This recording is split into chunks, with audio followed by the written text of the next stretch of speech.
Josh Dix is a highly coveted shooting specialist, but a guy that can score, not just shoot on the wing, 6'5" guard at Iowa. One of the more underrated, kind of quiet, great players in the Big Ten last year. Dix averaged 14 and a half points, 3 rebounds, 3 assists, super efficient, 51% from the floor, 42% from three, 77% from the line. He was just an all around bucket. It's been fun to watch his game grow and one of the many great offensive players that Fran McCaffrey has developed through the years in his tenure as the Iowa head coach. Josh Dix has a lot of suitors right now. Kansas was after Josh Dix, and I believe still is after Josh Dix. Illinois hosted Josh Dix for a visit, I believe, over the weekend. He's currently on campus at Creighton, per Joe Tipton. And then after his Creighton visit, he's going to go to Indiana tonight for his fourth visit since entering the portal. So you've got Kansas versus Illinois versus Creighton versus Indiana. Let's just start broadly. What is your perception of Josh Dix, the player?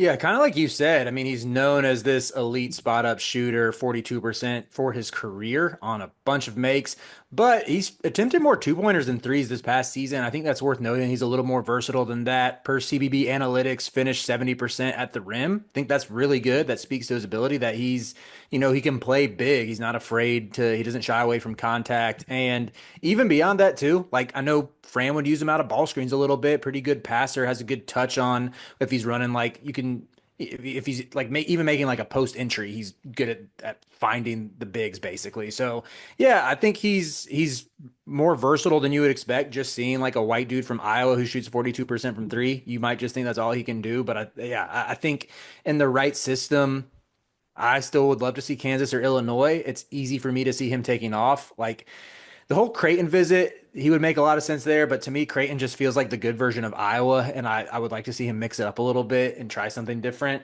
To where I think Kansas and Illinois, when I think of those two programs, they still have some mystique when it comes to how they develop wings and the freedom they give him. To where I think both of those would be a really fun fit. But I mean, he's the type of player where anywhere he goes, he's gonna excel in his role because the shooting alone makes him easy to place in a bunch of different lineups. Yeah, so he is plug and play, I think, wherever he goes, as you mentioned, because when you're that efficient as a just shoot first guy, I think it works no matter where you try to fit in. I think he could go to a certain school. I'm not gonna say one of these four necessarily, but you could drop him on a high major school, have him be your first option, be a 18 to 20 a game scorer. I don't know how good you are, but I Mhm. know what he would be. He'd be productive. You could drop him on one of these schools, have him be a third or fourth option. I think you're nasty offensively, and there's a lot to like. I do think that's what most of these schools should be recruiting him for. I will say, like between Creighton, maybe you go to Creighton and you're a first option, maybe.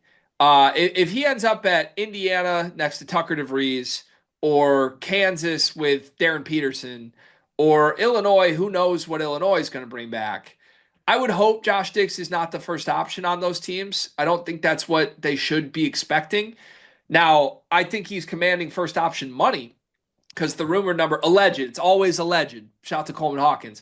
Allegedly, there's a $2 million price tag at minimum here for Mr. Josh Dix, which made your eyebrows flutter when I just said that. Any thoughts on that valuation?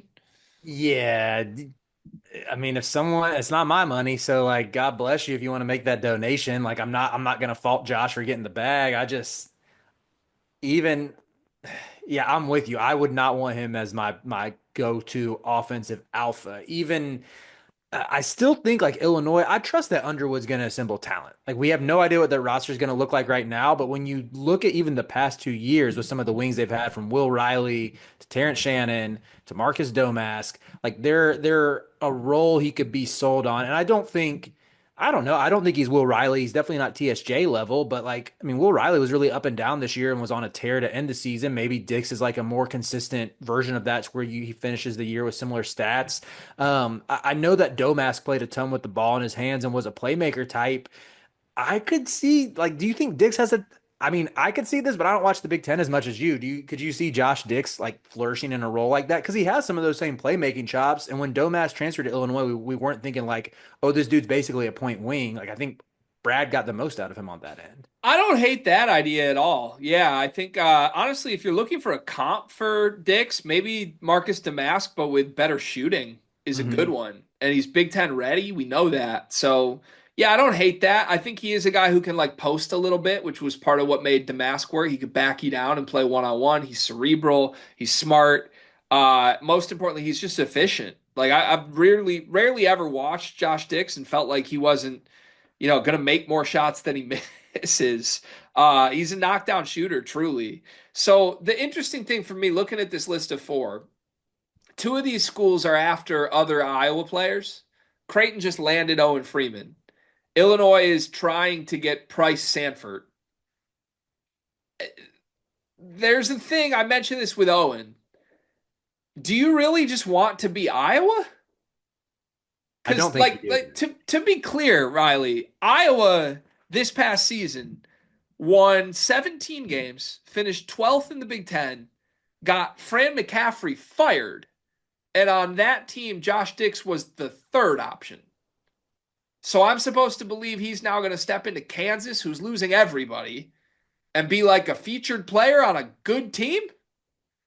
Like the one thing that isn't on the scout with Josh Dix, I will tell you this, and I mean this, it ain't winning. This dude's never been on a winning team. He's never been on a defense that even cares. So for all of these schools, look, Creighton, I don't know how much they care about defense. If Owen Freeman's their anchor, I don't know how good their defense is going to be. Um, Illinois has been up and down with defense in the past. Kansas, with the moving parts everywhere. I don't know. All I'm saying, for $2 million, I don't know that I expect whoever wins the Josh Dix sweepstakes to like get a first team all conference superstar on a winning team. Yeah, yeah. Well, Greg, my counterpoint for that would be so you say Iowa wins 17 games, correct? Correct. Have you considered they might have been 17 big wins? I guess that's true. 17. No, but I definitely hear you on that. It is like it seemed well in online college basketball spaces. Let's just say this really since Owen Freeman shut it down. I feel like transfer portal rumors have just followed Iowa players every year, everywhere, and it's like, oh, maybe I can get Price Sanford, maybe I can get Owen Freeman, maybe I can get Josh Dix. And I think there's a bit of lore that comes to them because like Iowa just churns out digit scores and people don't realize that component. It's like, yeah, this is kind of what Fran did was like top 10 offenses who couldn't guard that very much had a ceiling on their team. And like have we just haven't really seen Iowa players transfer like this, have we? Like when's the No. last time an Iowa player, because you think about like the Murray brothers were well, you could say like if you want, nah, this is a dumb comparison. I was gonna say if you want to make an argument for an Iowa player working out somewhere else, like Keegan Murray's your case study, but Keegan Murray's Keegan Murray. You know, he's like a one of one when it comes to Iowa players. And yeah, this is I don't know. It's gonna be fascinating to see how these dudes turn out. Like if there's another coach that can unlock something from these guys on the defensive end, or if they really were more so products of being like solid rotation or starting pieces for a coach that had really good offenses these past 5 to 7 years, but like never did much else. Yeah, I mean, you're going to have bad defensive habits if you've played 3 years in a Fran McCaffrey system. That's Mhm. just the reality. But the thing, like, I just don't see what would make Dix a good defender. He's not a rebounder. He's 6'5". He's basically a small forward that's 6'5". Like, you can play him at the two, but he's going to be slow at the two.